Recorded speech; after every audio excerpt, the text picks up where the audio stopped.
Makapinda muno ndobva maita sei? Ndapinda muno muchibva panze apa. Ndipinda muno. Ndibva ndatora kadrinka mukanga ndichigadzira apa napo. Then ndibva ndasvika panapo. Ndibva ndanzoti nyee. Handiti. Sound yakanditora position yanga ndiri. Ndibva ndati asi kune munhu aribatsira kana kusero. Ndibva ndadongorera nepanapa buri panapo. Ndibva ndati kune munhu ere aribatsira kusero. Ndibva ndadongorera nepanapa buri panapo. Ndibva ndati kunenge kune kamwana kari kusero. Ndibva ndatendera nekusero. Okay. Alright, handi shiona.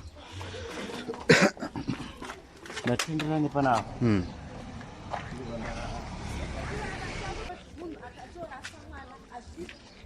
Right, alright.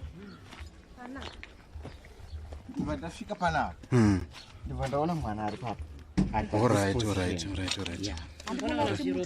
Ropa ere. Alright. Angakatsitsirwa nechisimbi. Nechisimbi ichi chichemba ichi. Alright.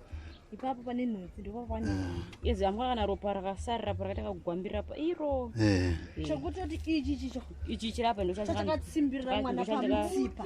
Alright. Wanga uri panze. Alright.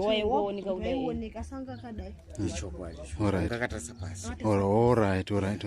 Vakauya mesi vakabudikana nerodi ishi vari mashure vakatarisa vakati munhu ane mweya uchini asi ari the one akauya vanga vabva umumpa pamba apa ine chinhu chegreen ndovakazobuda after mwana abva panapa. Alright.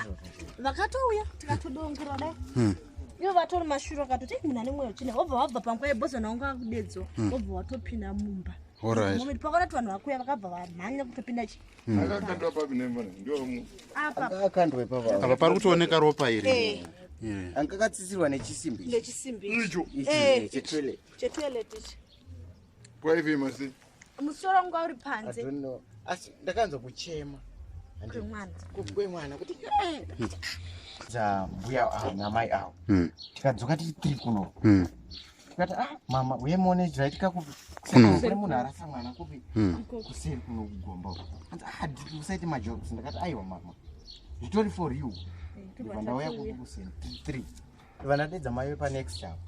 Mama uye kuno kumuone zvikuita zvikuitika. Mama yakangoramba akasitika jazi wazi shocked. Izvo zvaitika. Vantu vakaita wekukanda here kana kuti vakaita wekupinda mukati vakanomugadzika? Havana kana kukanda. Nawo Dai anga akakandiwa mwana wega dai akafa. Then dai anga asina kudai.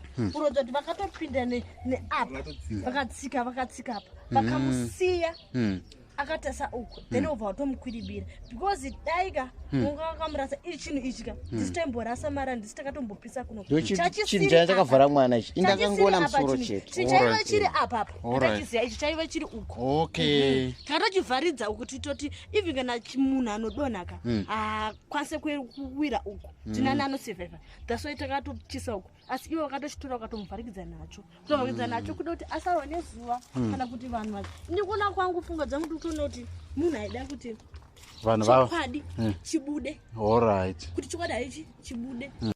Saka ndiani ari kutengesa pamusika apa nhasi? Ndatoshamisa kuti nhasi avhura ndiyani plus aindomadomasawa ndinofunga kuti ndimai junior. Ndabhoya kuseni kuno kune mai junior kuseni. Alright. Hamuna munhu gogogoi? Hamuna munhu? Alright. Social media.